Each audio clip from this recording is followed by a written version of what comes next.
साथ ही सोचना, देखिए ध्यान से पढ़िएगा, क्वेश्चन बहुत ही इजी होता है, बस शब्दों से खेलता है और शब्दों से खेलने मत दीजिए, समझिए, पढ़िए। कैसे समझाता हूँ, ध्यान रखिए।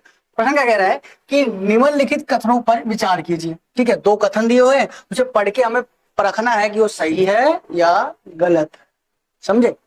देखिए ध्यान से पढ़िए, पंक्तियों को पढ़ते समय ध्यान से पढ़िएगा। ये पहली पंक्ति कहती है कि किसी राज्य के राज्यपाल के विरुद्ध उसकी पदावधि के दौरान किसी न्यायालय में कोई भी दंडिक कार्रवाई चलाई नहीं जाएगी। ठीक है, क्या ये सही है? बिल्कुल सही है ये पंक्ति।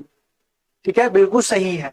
ठीक है, ये पंक्ति बिल्कुल सही कह रहा है। ठीक है, अब देखिए दूसरी कहता है किसी राज्य के राज्यपाल की परिलब्धियों और भत्ते उसकी पदावधि के दौरान कम नहीं किए जाएंगे। बिल्कुल सही है, तो आंसर हमारा ये बन जाएगा। ध्यान रखिएगा कि अनुच्छेद 361 कहता है राष्ट्रपति के लिए भी और राज्यपाल के लिए भी, दोनों के लिए सुरक्षा दी गई है। मगर एक बात हमेशा और ध्यान रखिएगा, अगर वो मामला संपत्ति से जुड़ा हुआ है या कोई नागरिक केस है, ठीक है, या सिविल कोई केस है, तो उसके लिए भी 2 महीने पहले नोटिस देना पड़ता है, फिक्स रहेगा।